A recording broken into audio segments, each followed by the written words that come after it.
to the Grand Canyon that the Grand Canyon was created by the Great Flood, that Mr. McCain is selling himself off to the irrational right, parcel by parcel, like some great landowner facing bankruptcy. Seems to be obvious to everybody but himself, or maybe it is obvious to him and he no longer cares. But to the rest of you in the Republican Party, we need you to speak up right now in defense of your country's most precious assets, the lives of its citizens who are in harm's way. If you do not, you are not serving this nation's interests, nor your own, indeed. Last November should have told you this. The opening of the new Congress tomorrow and Thursday should tell you this again.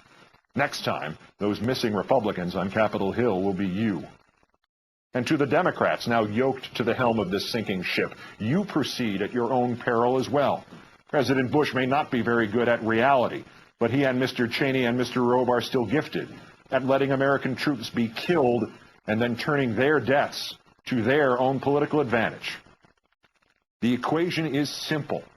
The country does not want more troops in Iraq. It wants fewer. Go and make it happen, or go and look for other work. Yet you Democrats must assume that even if you take the most obvious of courses now and you cut off funding for this war, Mr. Bush will ignore you for as long as possible, or will find the money elsewhere, or will spend the money meant to protect the troops and repurpose it to keep as many troops there as long as he can keep them there. Because that's what this is all about, is it not, Mr. Bush? That is what this sacrifice has been for, to continue this senseless war. You have dressed it up in the clothing first of a hunt for weapons of mass destruction, then of liberation, then of regional imperative, then of oil prices, and now in these new terms of sacrifice. It's like a damned game of color forms, isn't it, sir? This senseless, endless war. But it has not been senseless in two ways, at least. It has succeeded, Mr. Bush, has it not, in enabling you to deaden the collective mind of this country to the pointlessness of endless war against the wrong people, in the wrong place, at the wrong time. It has gotten many of us used to the idea, the virtual white noise, a conflict far away, of the deaths of young Americans, of vague sacrifice for some fluid cause, too complicated to be interpreted except in the terms of the very important sounding, but ultimately meaningless phrase, the war on terror. And the war in Iraq's second accomplishment, your second accomplishment, sir, is to have taken money out of the pockets of every American, even out of the pockets of the dead soldiers on the battlefield and their families, and to have given that money to the war profiteers. Because if you sell the Army 1,000 Humvees, you can't sell them any more until the first 1,000 have been destroyed, can you? The servicemen and women are ancillary to the equation. This is about the planned obsolescence of ordnance, isn't it, Mr. Bush? And the building of detention centers, and the design of a $125 million courtroom complex at Gitmo, complete with restaurants. At least the war profiteers have made their money, sir. And we here highly resolve that these dead shall not have died in vain. You have insisted, Mr. Bush, that we must not lose in Iraq, that if we don't fight them there, we will fight them here, as if the corollary were somehow that if by fighting them there, we will not have to fight them here. And yet you have remade our country, and not remade it for the good, on the premise that we need to be ready to fight them here anyway and always.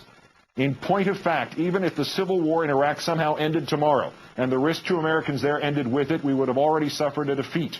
Not fatal, not world-changing, but for the lives lost of enduring consequence. But this country has already lost in Iraq, sir. Your policy in Iraq has already had its crushing impact on our safety here. You have already fomented new terrorism and new terrorists. You have already stoked paranoia. You have already pitted Americans one against the other. We will have to live with it. We will have to live with what of the fabric of our nation you have already sacrificed. The only object still admissible in this debate is the quickest and safest exit for our people there. But you, and soon, Mr. Bush, it will be you and you alone, still insist otherwise.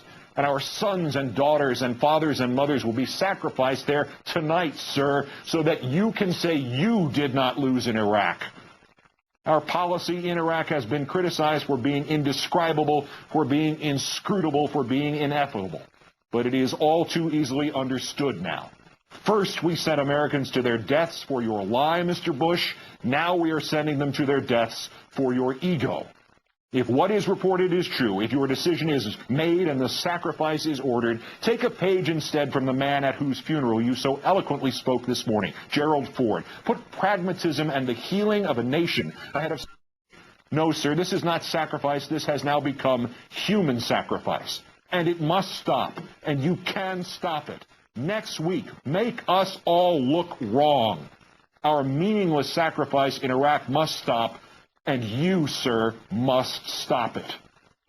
From Washington, I'm Keith Olbermann. Good night and good luck.